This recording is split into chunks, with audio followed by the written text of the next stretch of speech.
오늘은 제자의 열매라는 말씀의 제목을 가지고 함께 말씀을 나누기를 원합니다.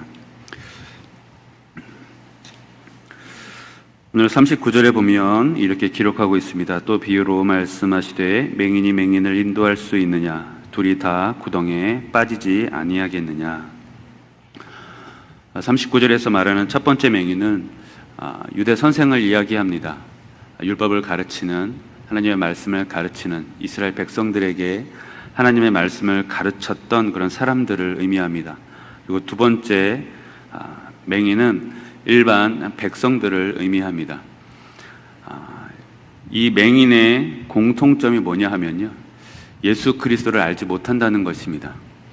어찌 보면 두 번째 맹인은 첫 번째 맹인으로 인하여서 생긴 맹인입니다. 예수를 알지 못하는, 하나님의 참된 말씀의 그 의미를 깨닫지 못하고 그렇게 가르치지 못했던 율법 교사, 그 맹인을 통하여서 그 일반 백성들 역시도 맹인이 되어버린 것입니다. 그들은 보아도 알지 못했고 보기를 원하지 않았습니다. 또 들어도 듣지 못했고 또 듣기를 원하지 않았습니다. 그렇기에 맹인이 될 수밖에 없었던 것입니다. 그들은 하나님께서 원하시는 길을 갈 수 없었고 또 방향을 알 수 없었습니다. 여러분, 예수님께서 제자들에게 이렇게 말씀하시는 이유가 무엇이라고 생각하십니까?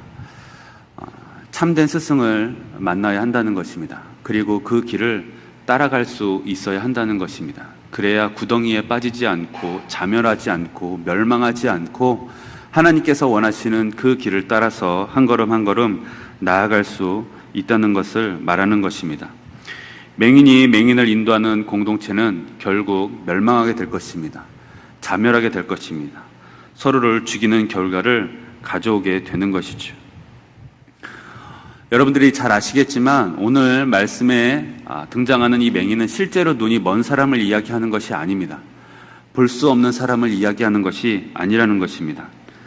여기에서의 맹인은 자기 자신의 교만함, 자기 자신의 자만, 자기의 생각대로만 살아가려고 하는 그 자기의 마음을 보지 못하는 그 사람을 바로 맹인이라고 이야기하고 있는 것입니다. 자기의 기준과 생각만이 옳다고 생각하는 사람을 말합니다. 자신의 일방적인 기준을 가지고 사람들을 정죄하며 자만한 삶을 살아가고 있는 자들을 향한 하나님의 말씀인 것입니다. 그런데 사실 잘 생각해 보면 저라고 해서 그렇게 별반 다르지 않은 것 같더라고요. 우리가 옳다고 생각하는 건 아침에 일부 예배를 마치고요, 우리 집사님들이랑 잠깐 다가를 나누는데 그런 이야기를 나누었습니다. 우리의 생각이 변하기가, 우리의 마음이 변하기가 참 어렵다, 힘들다. 우리가 옳다고 생각하는 것이 이것이 부족한 것이고 그렇지 않은 것이고 다를 수 있다는 것을 인정하는 것, 이것이 참 어렵다는 것입니다. 힘들다는 것입니다. 그렇기에 보지 못하고 듣지 못하는 삶을 우리는 살아가고 또 살아가게 되는 것입니다. 참된 선생이신 예수 그리스도를 닮아 맹인된 사람들을 인도하고자 한다면 우리도 예수 그리스도를 닮아야 합니다. 그것이 참된 제자입니다. 맹인이 맹인을 이끄는 것이 아니라 그 맹인을 하나님께로, 천국 백성으로 인도하고자 한다면 우리를 위하여서 십자가에 달리셨던, 우리를 말씀으로 사랑으로 인도하셨던 그 예수 그리스도를 따를 수 있는 참된 제자가 우리가 되어야 한다는 것입니다. 우리도 예수 그리스도를 닮아 그분과 같이 올바른 인도자로 세워져야 한다는 것입니다. 참된 스승을 따르는 참된 제자의 길, 그 제자는 참된 스승의 모습으로 세워질 수 있는 것입니다. 우리가 그리스도를 닮을 때에 우리 역시도 그리스도인으로서 참된 제자로, 또 맹인들에게는 참된 스승으로 세워질 수 있다는 것입니다. 참된 스승을 알아볼 수 있는, 예수 그리스도의 가르침을 보고 듣고 알 수 있는 올바른 길이, 올바른 방향이 어디인지 어느 쪽인지를 알 수 있는 우리가 될 수 있어야 한다는 것이죠. 그런 시각을 우리가 가질 수 있어야 한다는 것입니다. 제가 41절, 42절을 읽어드리도록 하겠습니다. 어찌하여 형제의 눈 속에 있는 티는 보고 내 눈 속에 있는 들보는 깨닫지 못하느냐? 너는 내 눈 속에 있는 들보를 보지 못하면서 어찌하여 형제에게 말하기를 형제여, 나로 내 눈 속에 있는 티를 빼라 할 수 있느냐? 외식하는 자여, 먼저 내 눈 속에서 들보를 빼라. 그 후에야 내가 밝히 보고 형제의 눈 속에 있는 티를 빼리라. 예수님께서는 예수님을 닮아야 하고 예수님을 따라야 한다고 말씀하셨습니다. 그런데 우리가 예수를 따를 수 있는 것, 우리가 예수 그리스도의 말씀을 들을 수 있는 것, 예수님께서 우리에게 행하신 그 모든 일을 우리가 볼 수 있는 것은 우리 스스로가 먼저, 내가 먼저 달라져야 한다는 것입니다. 바뀌어야 한다는 것입니다. 여러분, 오늘 41절 말씀에 보면 티와 들보가 등장을 하는데, 여러분, 티는 굳이 찾아야 보이는 것입니다. 제가 식사를 하다가 바지에 작은 곡물이 이렇게 떨어졌으면 나는 보이지만 다른 사람들은 잘 보지 못합니다. 그게 있는지, 그게 떨어졌는지, 그게 묻었는지 잘 모르죠. 정말 관심을 가지고 자세히 살펴보아야만 보이는 것입니다. 그것이 티입니다. 들보는 그렇지 않습니다. 보지 않으려고 해도 보이는 것이 들보입니다. 굳이 신경 쓰지 않으려고 해도 신경 쓰여지는 것이 들보입니다. 왜 저기에 있을까? 왜 저기에 있을까? 저기 없으면 하고 생각하게 되는 것. 맹인으로서 맹인을 인도하는 것이 아니라 길과 방향을 알 수 있고 볼 수 있고 들을 수 있는 시각을 가진 참된 스승의 모습을 가진 제자가 우리가 되기 위해서는 예수님께서는 들보를 빼야 된다고 말씀하고 계시는 것입니다. 여러분, 우리가 가지고 있는 들보가 무엇인지 어떻게 알 수 있을까요? 여러분들이 가지고 있는 들보는 무엇입니까? 필요하지 않은 것. 결국은 하나님의 말씀을 통해서 우리가 그것을 알 수 있는 것입니다. 어떤 사람은 게으름일 수도 있고요. 어떤 사람은 교만함일 수도 있습니다. 여러 가지의 모습을, 여러 가지의 들보를 우리는 가지고 있을 수 있습니다. 예수님께서는 그거를 빼내라는 것입니다. 없애라는 것입니다. 여러분, 타인의 티는 바라볼 수 있으면서 내 자신의 들보를 보지 못한다는 것은 사실 이치에 맞지 않습니다. 작은 것보다는 큰 것이 먼저 보이는 것이죠. 작은 것을 치우기보다는 큰 것을 먼저 치워내는 것이 맞는 것입니다. 그런데 우리는 그렇지 않아요. 우리는 그렇지 않습니다. 다른 사람의 작은 것은 참 잘 보이는데 나의 큰 것은 보고도 모른 척하고 알아도 모른 척합니다. 그게 우리의 인간의 모습인 것 같습니다. 들어도 듣지 못하는 것처럼, 보아도 보지 못하는 것처럼 여전히 똑같은 모습으로 살아가고 그것이 좋은 것이고 그것이 옳은 것처럼 교만한 모습으로 살아가는 우리의 모습을 발견하게 되는 것입니다. 보지 않으려고 하는 맹인, 듣지 않으려고 하는 그런 맹인의 모습으로 혹시 여러분, 우리는 그렇게 살아가고 있지 않습니까? 예수님께서는 자신의 들보를 빼내야 볼 수 있다고 말씀하여 주셨습니다. 여러분, 우리는 어떤 가르침을 따르고 있습니까? 우리가 가진 상식 안에서 옳고 그름을 따지고 판단하고 정죄하지는 않습니까? 여러분, 예수님의 말씀, 특별히 예수님의 사랑은 우리가 우리의 삶 가운데, 우리의 인생 가운데 알고 있는 상식을 벗어나는 일입니다. 예수님의 사랑은 우리의 상식을 벗어나는 일입니다. 그런데 우리는 여전히 우리의 상식 안에서, 우리의 규칙 안에서, 우리가 가진 그 기준 안에서 그것을 이야기하고 그것을 말하고 있는 것입니다. 마태복음 18장 22절에 이렇게 기록합니다. 예수께서 이르시되 내게 이르노니 7번뿐만 아니라 7번을 70번까지라도 할지니라. 베드로가 이렇게 질문합니다. 주님, 죄를 지은 사람이 있습니다. 내가 그 사람을 몇 번까지 용서해 주어야 합니까? 한 7번 정도 용서해 주면 제가 예수님의 제자로 천국 백성으로 괜찮겠습니까? 라고 물어봅니다. 근데 예수님께서 베드로에게 뭐라고 대답하냐 하면 7번뿐만이 아니라 7번씩 70번이라도 용서하라는 것입니다. 여러분은 어떻습니까? 여러분들의 상식선에서 가능한 일입니까? 가능하신가요?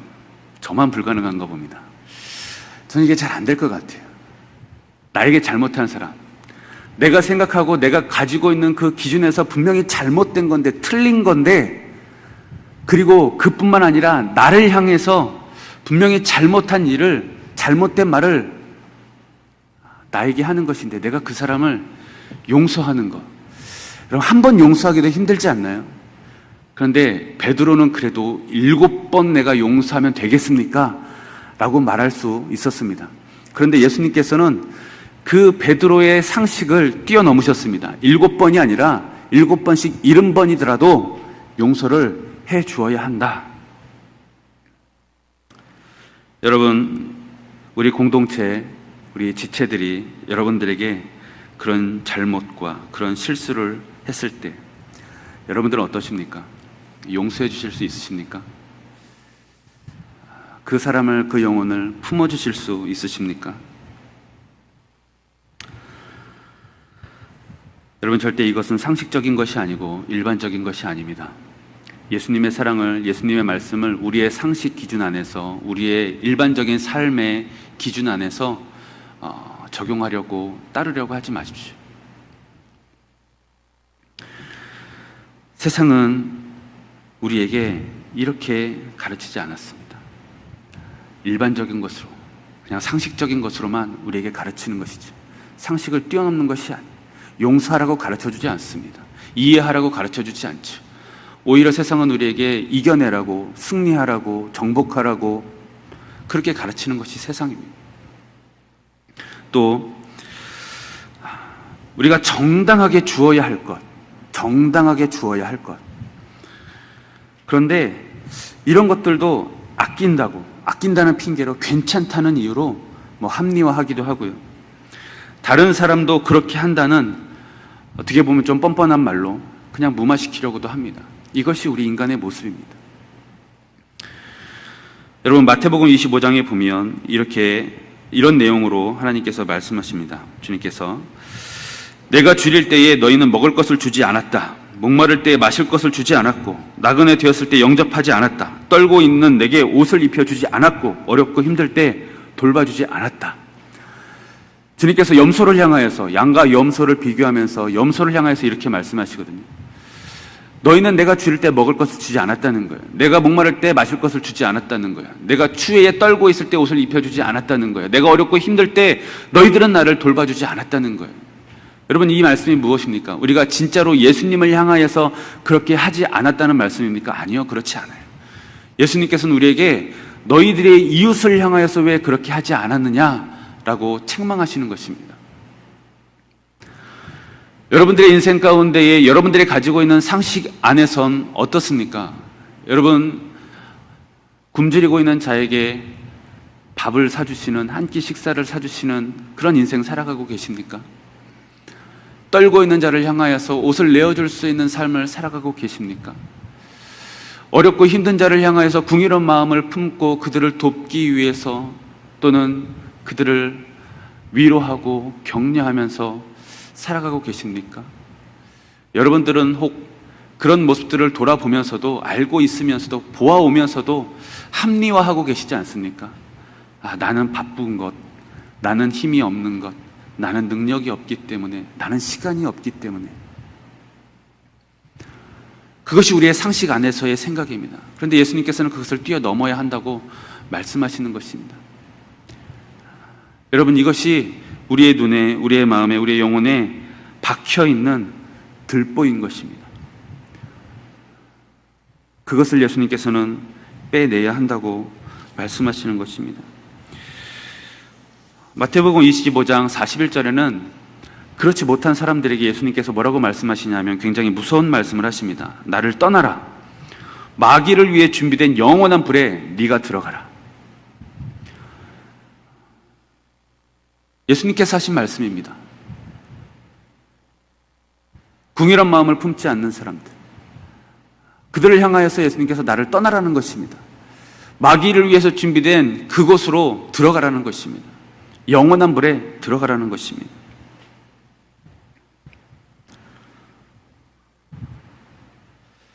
여러분, 우리는 공동체를 사랑하고 우리는 겸손할 수 있어야 합니다.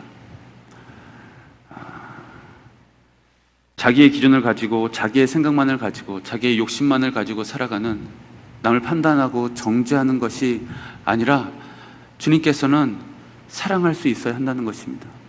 예수님의 사랑을, 그 말씀을 배우고 그런 삶을 살아가야 한다는 것입니다. 여러분, 정죄하는 힘보다 사랑하는 힘이 더 크다는 것을 믿으시기 바랍니다. 여러분, 정죄는 일하는 모습은 바꿀 수 있을지도 모릅니다.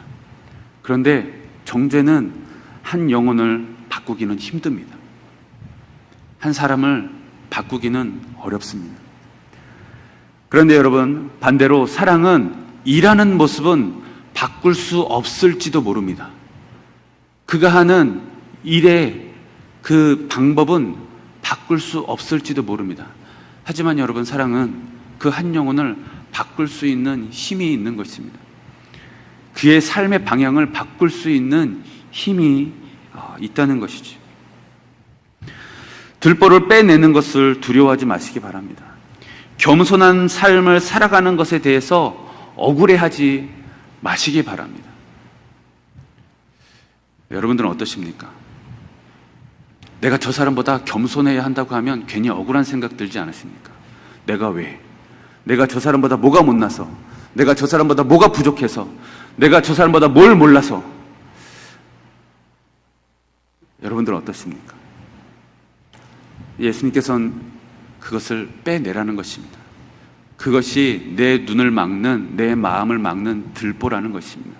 그것을 빼내어야만 예수 그리스도의 제자로서 올바른 길을, 올바른 방향을 볼 수 있다는 것입니다. 맹인으로서 구덩이에 빠지는 것이 아니라 하나님께서 원하시는 천국 백성으로서 하나님께 나아가는, 천국으로 나아가는 그 길을 우리가 볼 수 있다는 것입니다. 우리가 예수 그리스도를 믿고 그분의 사랑으로 겸손히 살아갈 때 영혼을 변화시키는 삶을 살아갈 수 있고 공동체를 변화시킬 수 있는 인생을 살아갈 수 있는 것입니다. 공동체를 변화시킬 수 있는 것. 여러분, 이것이 저는 제자의 열매라고 생각합니다. 저와 여러분들 하나님의 말씀을 듣고 예수 그리스도의 십자가를 보고 그 말씀과 그 예수님의 보여주신 것을 따라 행하는 삶을 살아갈 때에, 여러분, 우리가 그렇게 삶을 살아갈 때에 저와 여러분들을 통하여서, 저와 여러분들의 그 수고와 그 헌신을 통하여서 여러분, 우리 공동체가 변화되는 것입니다. 우리의 가정이 변화되는 것입니다. 이것이 저와 여러분들의 열매가 되어야 합니다. 우리 43절에서 45절까지의 말씀을 함께 보도록 하겠습니다. 못된 열매 맺는 좋은 나무가 없고 또 좋은 열매 맺는 못된 나무가 없느니라. 나무는 각각 그 열매로 아나니 가시나무에서 무화과를 또는 찔레에서 포도를 따지 못하느니라. 선한 사람은 마음에 쌓은 선에서 선을 내고 악한 자는 그 쌓은 악에서 악을 내나니 이는 마음에 가득한 것을 입으로 말함이니라. 여러분, 혹시 43절 말씀이 어려우십니까? 이해가 혹시 안 되시는 분 계십니까? 너무나 단순하고 너무나 쉬운 진리입니다. 좋은 나무에서 좋은 열매가 나온다는 것입니다. 나쁜 나무에서는 나쁜 열매가 나올 수밖에 없다는 것입니다. 여러분, 이것을 이해하는 건 그렇게 어렵지 않습니다. 또 44절에 보면 그 나무가 좋은 나무인지 나쁜 나무인지 그 열매를 보면 알 수 있다는 것입니다. 왜냐하면 가시나무에서 무화과 나무의 열매가 나올 수 없다는 것입니다. 찔레에서 포도 열매가 맺어질 수 없다는 것입니다. 우리는 그 열매를 보고 그 나무가 어떤 나무인지 알 수 있다는 것입니다. 여러분, 또 45절에 보면 그 열매가 처음 나오는 것이 어디라고 말하고 있냐 하면 입이라고 말하고 있습니다. 또 46절에도 보면 이렇게 기록합니다. 너희는 나를 불러 주여 주여 하면서도 어찌하여 내가 말하는 것을 행하지 아니하느냐. 말과 행동에서 그 열매가 드러나게 된다는 것입니다. 좋지 않은 나무의 열매는 좋지 않은 나무는 좋지 않은 열매를 맺을 수밖에 없습니다. 입으로 악을 말하게 되고요. 열매로서 좋지 않은 열매를 맺게 되는 것입니다. 여러분, 저는 가져질 교회 공동체 모두가 저를 이해해 주시고 또 응원해 주신다고 믿고 싶습니다. 별로 동의하지 않으시는군요. 네. 그런데 참 안타까운 것은 지금까지 여러 교회를 제가 섬기면서 보아왔던 것은 그렇지 않다는 거예요. 왜냐하면 모두가 똑같은 마음과 똑같은 기준과 똑같은 생각을 가지고 있지 않기 때문입니다. 분명히 어느 부분, 일정 부분은 마음에 들지 않는 부분이 있게 된 것이죠.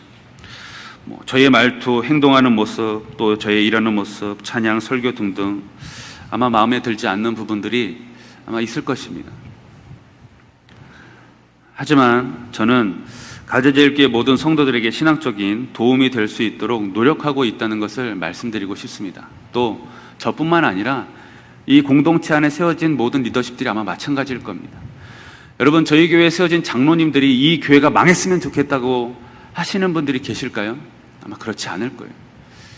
남전도회, 여전도회 회장님들이 내가 이렇게 대충 하면 교회가 또 남전도회, 여전도회가 될 대로 되겠지, 이런 마음으로 교회를 섬기는 분들이 계실 것 같습니까?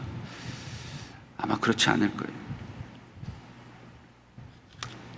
그런데 정말 그 사람이 정말 마음을 다해서, 정말 힘을 다해서 주님 사랑하는 마음을 가지고 이 교회를, 이 공동체를 섬기고 있는지 알 수 있을까 없을까? 이것은 그 사람의 말과 행동을 보면 알 수 있다는 것입니다. 저는 이 말씀을 준비하면서 좀 두렵더라고요. 여러분들이 바라보시는 저는 어떻습니까? 마음을 다해서, 힘을 다해서 교회를 섬기고 있다고 보여지십니까? 그렇게 소망하고 있지만 그렇게 생각해 주시기를 기대합니다. 여러분들은 어떤 말을 하고 계십니까? 무엇을 말하고 계십니까? 어떻게 말하고 계십니까? 오늘 46절에 주여 주여 한다고 기록하고 있거든요. 여기서 주여 주여 한다는 것은요, 예수님을 모르는 게 아니에요. 사람이 보기에는 정말 간절히 예수 그리스도를 찾는 사람들인 거예요. 정말 간절히 주님 앞에 나아가고자 하는 사람들인 거예요. 그래서 간절히 주님 앞에 주님 주님 외치면서 주님 앞에 나아가는 거예요. 그리고 주님 앞에 나아가서 예수 그리스도의 말씀을 듣게 되는 거예요.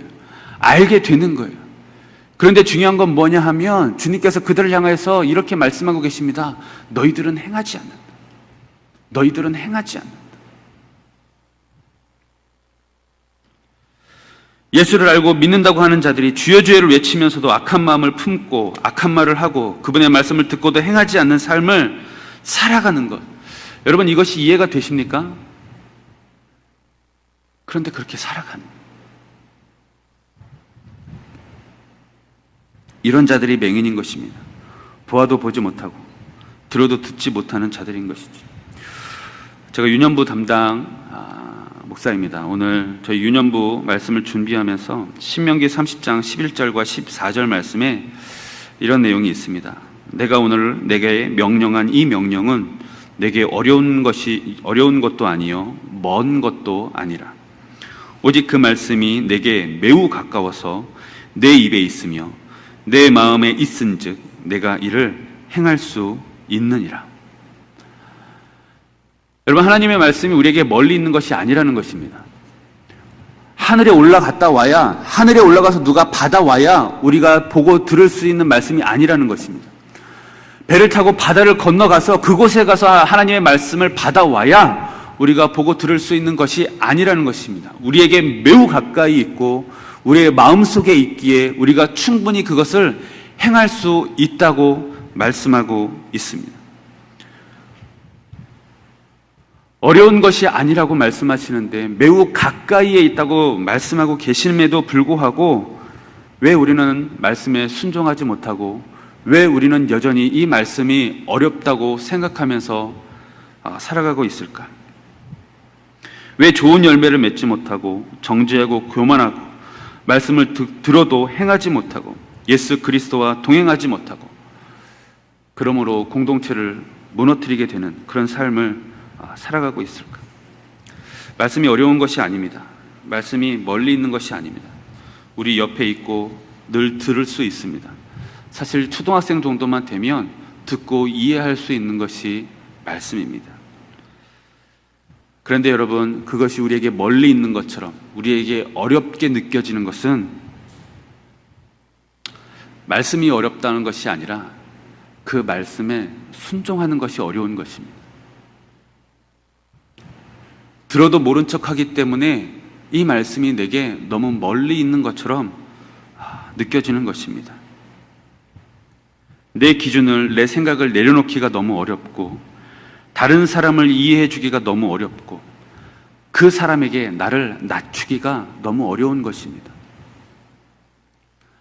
아까 처음에 말씀드렸던 것처럼 내 기준, 내 생각이 있는데 내가 무엇이 못나서, 내가 무엇을 몰라서, 내가 어떤 능력이 없어서 내가 저 사람에게 맞춰줘야 하고, 아니 또는 저 사람보다 내가 나 스스로를 더 낮추어서 겸손한 그런 삶을 내가 왜 이게 어려운 거예요. 이게 힘든 거예요. 말씀이 어려운 게 아니라 내가 겸손해지기가 어려운 거예요. 말씀이 멀리 있는 것이 아니라 내가 그것을 어려워하기 때문에 멀리 하는 거예요. 보지 않는 거예요. 듣지 않는 거예요. 순종하지 않는 거예요.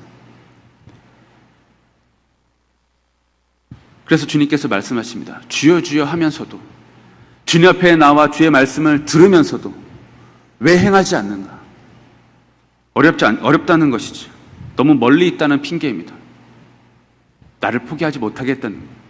내 기준을, 내 생각을 포기하지 못하겠다는 것입니다. 주님 앞에 나아가 그 십자가 앞에 무릎 꿇지 못하고 나는 그 십자가를 질 수 없다고 말하는 것입니다. 예수 그리스도를 바라보십시오. 십자가의 사랑을 바라보아야 합니다. 주의 말씀을 들으시고 십자가를 지라 하시는 그 말씀을 들을 수 있는 저와 여러분들이 되기를 바랍니다. 47절에서 49절 말씀을 제가 읽어드리겠습니다. 내게 나와 내 말을 듣고 행하는 자마다 누구와 같은 것을 너희에게 보이리라. 집을 짓되 깊이 파고 주추를 반석 위에 놓은 사람과 같으니 큰 물이 나서 탕류가 그 집에 부딪히되 잘 지었기 때문에 능히 요동하지 못하게 하였거니와 듣고 행하지 아니하는 자는 주추 없이 흙 위에 집 지은 사람과 같으니 탕류가 부딪힘에 집이 곧 무너져 파괴됨이 심하니라 하시니라. 여러분, 우리가 예수 그리스도 앞에 겸손할 때 주님의 말씀이 들리는 삶을 살고 예수 그리스도의 십자가가 보이는 삶을 살아갈 때, 그리고 그것을 행하는 삶을 살아갈 때 우리를 통하여서 우리의 공동체가 굳건한 반석 위에 세워지는 집과 같이 세워지게 되는 것입니다. 저와 여러분들이 기꺼이 말씀 가운데 순종하는 삶을 살아갈 때에, 이것을 지켜 행하는 삶을 살아갈 때에 여러분들의 가정과 우리가 속해 있는 우리 가제제일교회 이 공동체가 능력 있는 또 굳건한 믿음의 공동체로 세워지게 되는 것입니다. 저는 우리 가제제일교회 공동체가 그런 공동체가 되기를 진심으로 기도하고 바라고 있습니다. 우리가 더 사랑하지 못하는 것이 문제입니다. 우리가 더 겸손하지 못한 것이 문제입니다. 서로를 탓하고 전제하고 원망하는 공동체가 아니라 서로 사랑하고 위로하고 격려하며 함께 회복되는 공동체를 만들어가는 저와 여러분들이 되기를 바랍니다. 겸손함으로 제자의 열매를 맺어 빛의 공동체로 세워나가는 우리 가지제일교회의 모든 성도님들이 다 되기를 예수님의 이름으로 축복합니다. 기도하겠습니다. 사랑의 하나님 아버지, 감사합니다. 주님, 인도하여 주옵소서.